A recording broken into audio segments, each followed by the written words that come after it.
నిజంగా ఈ విషయంలో అయితే చంద్రబాబు నాయుడు గారు అయితే ఒక మెట్టు ఎక్కేసిన చెప్పాలి. రాజకీయాలు అంటే ఇవాళ ఉంటాయి రేపు పోతాయి, కానీ మనిషికి మనిషికి మధ్య ఏర్పడ్డ అనుబంధం శాశ్వతంగా ఉంటుందని చంద్రబాబు నాయుడు గారు ఈ రోజున అయితే నిరూపించిండు.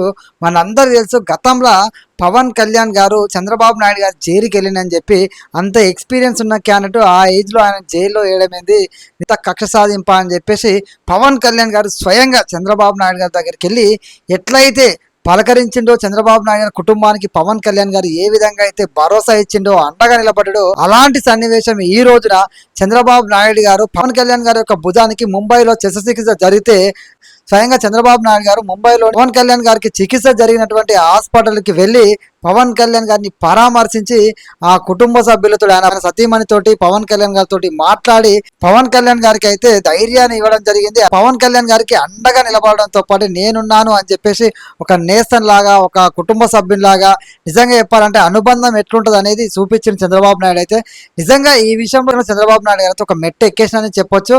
ఎందుకంటే అందరూ తెలుసు, రాజకీయాల్లో హడావిడి ఎక్కువ వేస్తారు. ఎన్నికల ముందే ఇలాంటి జరిగినప్పుడు హాస్పిటల్కి వెళ్ళడం, కుటుంబ సభ్యులను పరామర్శించడం జరుగుతుంది. కానీ ఇప్పుడు ఎట్లాంటి ఎన్నికలు లేవు. పవన్ కళ్యాణ్ గారు ఏదైతే చెప్పిండో 15 ఏళ్ల పాటు కూటమి గవర్నమెంట్ కొనసాగుతుందనే మాటలు ఏవైతే ఉంటాయో ఆ మాటలు నిజమయ్యేలాగా చంద్రబాబు నాయుడు గారు స్వయంగా ముంబైకి వెళ్ళి పరామర్శించడము, అండగా ఉండడం, అదేవిధంగా మీడియా ముఖంగా నేను ఇక్కడికి రావడానికి కారణం పవన్ కళ్యాణ్ గారి కోసమే నేను ఇక్కడికి వచ్చిన. పవన్ కళ్యాణ్ అంటే ఒక క్రౌడ్ పుల్లింగ్ చేసే క్యాండిడేట్. ఆయన తరచూ జనాల కోసం ఆలోచిస్తాడు, జనాల్లో ఉంటాడు.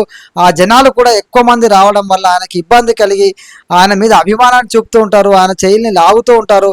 అలాంటివి జరిగినప్పుడు చాలా రోజుల నుంచి ఇబ్బంది పడుతాడు. ఈరోజు ఆపరేషన్ చేసుకున్న తర్వాత కూడా నేను వచ్చాను, నాకు పవన్ కళ్యాణ్ గారు చాలా త్వరగా కోరుకుంటారనే విధంగా ఆయన చూస్తే అర్థమైపోయింది. ఆయన మనోధైర్యంగా ఉన్నాడు. నేను కూడా పవన్ కళ్యాణ్ గారికి అండగా ఉండడం జరిగింది అనే విధంగా చెప్తూ పవన్ కళ్యాణ్ గారి కోసమే నేను ముంబై వచ్చినా అని చెప్పి ఆయన చెప్పిండంటే నిజంగా వాళ్ళిద్దరి మధ్య ఉండే అనుబంధం ఎట్లాంటిదో మనం అర్థం చేసుకోవాలి. ముఖ్యంగా కార్యకర్తలు, నిజంగా జనసేన కార్యకర్తలు కానీ, టీడీపీ కార్యకర్తలు కానీ వాళ్ళ నాయకులను చూసి ఖచ్చితంగా నేర్చుకోవాలి. ఎందుకంటే మీరు ఏ విధంగా మీలో మీకు ఎన్ని ఉన్నా కూడా, కానీ వాళ్ళిద్దరు చూడండి, ఆ పార్టీని నడిపించే అధినాయకులే అన్ని పక్కన పెట్టి ఆపదలో సైతం అండగా ఉంటారు అనేది కార్యకర్తలు గమనించాలి. ఎందుకంటే ఆ పార్టీని నడిపించే నాయకులకే లేని ఇబ్బంది కార్యకర్తలకు ఎందుకు అనేది ఒకసారి ఆలోచన చేసుకోవాలి. కొంతమంది అక్కడ అసంతృప్తిగా ఉంటారు, కొంతమంది ఇక్కడ అసంతృప్తిగా ఉంటారు.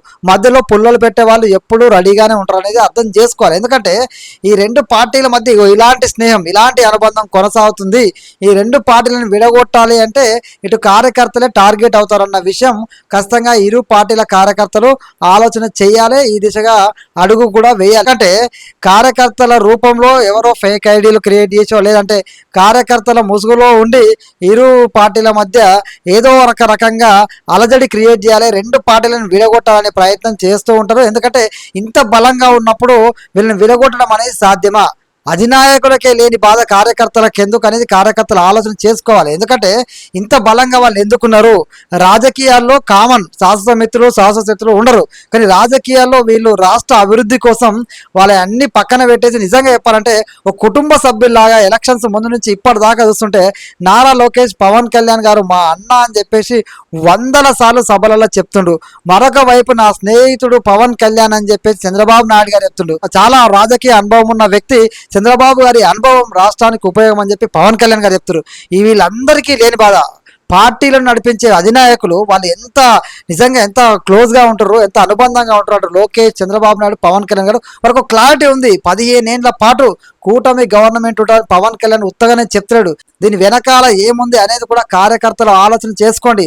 వాళ్ళ సుదీర్ఘమైన ఆలోచనతో వెళ్ళిపోతున్నారు. రాష్ట్ర అభివృద్ధి ఒకవైపు, మరొక వైపు రాజకీయంగా ఎదురయ్యే సవాళ్ళను ఎదుర్కొంటూ ఈ కూటమిని 15 ఏళ్ల పాటు ముందుకు తీసుకెళ్లాలి అనే ప్రయత్నం ఎట్లుంది అనేది ఆ రోజు పవన్ కళ్యాణ్ గారు చంద్రబాబు నాయుడు జైల్లో ఉంటే అక్కడికి వెళ్ళి ఆయనను కలిసి ఆయనకు అండగా ఉంటున్న కుటుంబానికి భరోసా ఇచ్చి పొత్తును ప్రకటిస్తే ఈ రోజు చంద్రబాబు నాయుడు ఇప్పుడు ఏం ఎలక్షన్స్ లేవు, కానీ చంద్రబాబు నాయుడు గారు పవన్ కళ్యాణ్ గారికి శస్త్రచికిత్స జరిగిందని స్వయంగా ఆయనే ముంబై వెళ్ళి కలిసి పవన్ కళ్యాణ్ గారిని పరామర్శించడం జరిగింది. ఈ రెండు చూస్తే ఉదాహరణలు ఆ రోజు పవన్ కళ్యాణ్ గారికి ఎట్లయితే అండగా నిలబడ్డా, ఈ రోజు ఆపదలో చంద్రబాబు నాయుడు గారు పవన్ కళ్యాణ్ గారు అండగా నిలబడ్డ స్పష్టంగా ఒక సంకేతం పంపించాడు కార్యకర్తలకు. ఇంతకు మించిన సంకేతం అయితే ఇంకోటి ఉండదు. ఎందుకంటే మనం ఆపదలో ఉన్నప్పుడే కదా ఎదుటివారు ఏ విధంగా స్పందిస్తున్నారని తెలిసేది. అలాంటి స్పందన ఇరు పార్టీల నాయకులు కార్యకర్తలకు ఒక మంచి ఇంటిమేషన్ పంపించారు, ఒక మంచి మెసేజ్ పంపించారు. దాని కార్యకర్తలు ఇప్పటికీ ఇంకా వాళ్ళ మీద వీళ్ళ మీద వాళ్ళు కొట్టుకోవడం బంద్ చేస్తే మంచిది. ముఖ్యంగా జనసేన పార్టీ మీద కొంతమంది టీడీపీకి చెందినటువంటి వాళ్ళు ఎప్పుడూ తరచూ వాళ్ళు ఏదో ఒక రకంగా కామెంట్ చేస్తున్న ట్విట్టర్ వేదిక కానీ సోషల్ మీడియా వేదిక వాళ్ళ ప్రాబ్లం ఏందనేది ఆయా పార్టీలు కూడా ఆలోచన చేయాలి. టీడీపీ పార్టీ కూడా చూసుకోవాలి. అదేవిధంగా జనసేన పార్టీ సంబంధించిన కొంతమంది వాళ్ళకి ఏం నొచ్చుకుంటూ తెలియదు, వాళ్ళు కూడా కొంతమంది అక్కడక్కడ టీడీపీని మీద విమర్శలు చేస్తూ ఉంటారు. సో ఈ ఇరు పార్టీల వాళ్ళు ఇట్లాంటి వాళ్ళని కట్టడి చేస్తే ఇంకా ఛాన్స్ అనేది ఉండదు వేరే పార్టీకి. ఎందుకంటే వీళ్ళు విడగొట్టడం అనేది వాళ్ళు ఎప్పుడైతే కూటమి వద్దు అనుకుంటారో అప్పుడే విడిపోతారు. లేదంటే ఇలాంటి కార్యకర్తల వల్ల కార్యకర్తల్లో గందరగోళం ఏర్పడుతుంది. నాయకులు బాగానే ఉంటారు, ఎందుకంటే వాళ్ళు కరెక్ట్గానే ఇండికేషన్ ఇస్తారు. మేము ఇన్ని సంవత్సరాలు అధికారంలో కలిసి ఉంటామని చెప్పిర్రు, బహిరంగంగా చెప్తారు. అటు లోకేష్ కూడా బహిరంగంగా చెప్తాడు, ఒక 5 ఏళ్ళు 10 ఏళ్ళు ఇంకా మనం కలిసి ఉండాలంటే లేదు 15 ఏళ్ళు అని నాకు పవన్ అన్న చెప్పిండు, అట్లా కాదు అని చెప్పి చాలా బహిరంగంగా చెప్తాడు. మా అన్న ఇలా చెప్పిండు, మా పవన్ అన్న అని చెప్పేసి అన్ని రకాలుగా ఆప్యాయతను అనుబంధాలను ప్రదర్శిస్తూ రాజకీయాల్లో కూడా విలువలను కాపాడే విధంగా ఒక అనుబంధాలను ప్రదర్శిస్తూ ముందుకు పోతారు. కార్యకర్తల్లో కూడా ఒక మంచి బాండింగ్ ఉండాలని చెప్పేసి కోరుకున్నట్టుగా స్పష్టంగా కనబడుతుంది. సో కార్యకర్తల్లో గందరగోళాన్ని క్రియేట్ చేసే వాళ్ళ మీద ఈ ఇరు పార్టీల కార్యకర్తలు వాళ్ళని ఇట్లా మీరు గందరగోళం క్రియేట్ చేయొద్దని మంచిగా చెప్పి చూడాలి, లేదంటే గట్టిగా మందలించి చూడాలి. ఎందుకంటే ఇలాంటి వాళ్ళని ఈ ఇరు పార్టీల కార్యకర్తలు ఎవరైతే కూటమి 15 ఏళ్ళు ఉండాలనుకుంటారో ఆ ఆంధ్రప్రదేశ్ రాష్ట్రం ఆ డెవలప్మెంట్లో ముందుకు వెళ్ళాలనుకుంటారో వాళ్ళందరూ ఆలోచన చేయాలి. ఇక్కడ చూసి తెలంగాణలో పవన్ కళ్యాణ్ గారిని అడ్డుకుంటామని చెప్పేసి పవన్ కళ్యాణ్ గారిని ఏ విధంగా విమర్శలు వేస్తారు, జగన్నాటకం ఏ విధంగా జరుగుతుందో కూడా మీరు చూడాలి.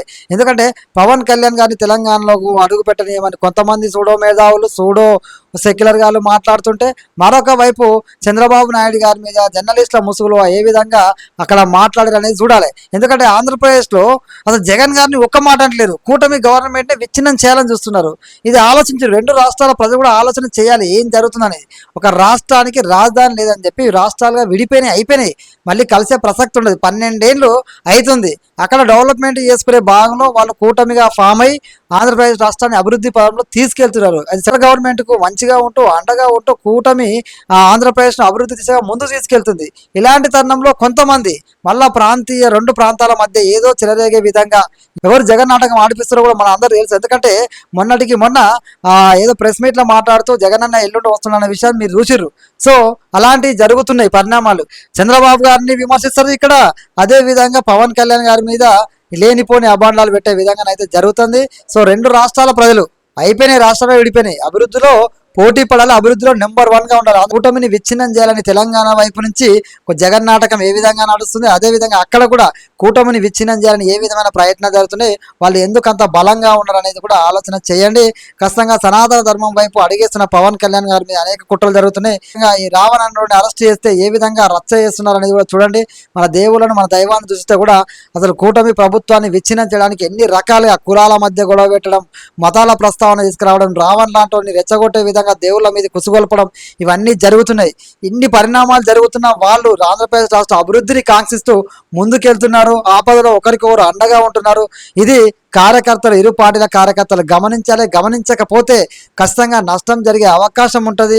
ఎందుకంటే కార్యకర్తల్లో గందరగోళం అయితే ఓట్ల రూపంలో అది నష్టం జరిగే అవకాశం ఉంటుంది. కాబట్టి నాయకులు ఏ విధంగా మిమ్మల్ని నడిపించే నాయకులు ఏ విధంగా నడుస్తున్నారో దాన్ని కార్యకర్తలు అనుసరిస్తే ఎట్లాంటి గొడవ ఉండదు. ఎందుకంటే ఏ సమస్య వచ్చినా వాళ్ళు చూసుకుంటారు, వాళ్ళకి తెలుసు ఎప్పుడు ఏం చేయాలి, ఎలా చేయాలి, ఏ పార్టీకి ఎంత ప్రాధాన్యత ఇవ్వాలి, ఏ పార్టీకి ఏ విధమైన గౌరవం ఇవ్వాలి, వాళ్ళంతా అనుబంధంగా వాళ్ళంతా అన్యూన్యంగా రాష్ట్ర అభివృద్ధిలో ఏ విధంగా ముందుకెళ్తారో వాళ్ళు రాజకీయాలు ఇవాళ ఉంటాయి రేపోతాయి, కానీ అనుబంధంతో వాళ్ళు ముందుకెళ్తారు. అలాంటి దాన్ని మనం చూసి నేర్చుకోవాలా వద్దా అనేది మీకే వదిలేస్తున్నాం.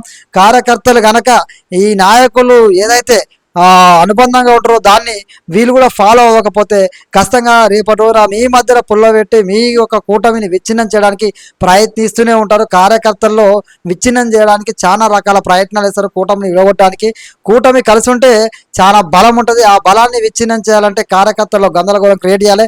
నాయకులు ఎలాగో బలంగా ఉన్నారు, ఇది కార్యకర్తలు నేర్చుకోకపోతే రేపటి రోజు కూటమి ఉనికికి ప్రమాదం అవుతుంది. మొత్తానికి పవన్ కళ్యాణ్ గారికి తెసచికి జరిగితే చంద్రబాబు నాయుడు గారు ముంబై వెళ్ళి పరామర్శించడం ఇది రాజకీయాల్లో మంచి పరిణామం. అదేవిధంగా పవన్ కళ్యాణ్ గారు త్వరగా కోలుకోవాలని మనస్ఫూర్తిగా కోరుకుంటున్నా.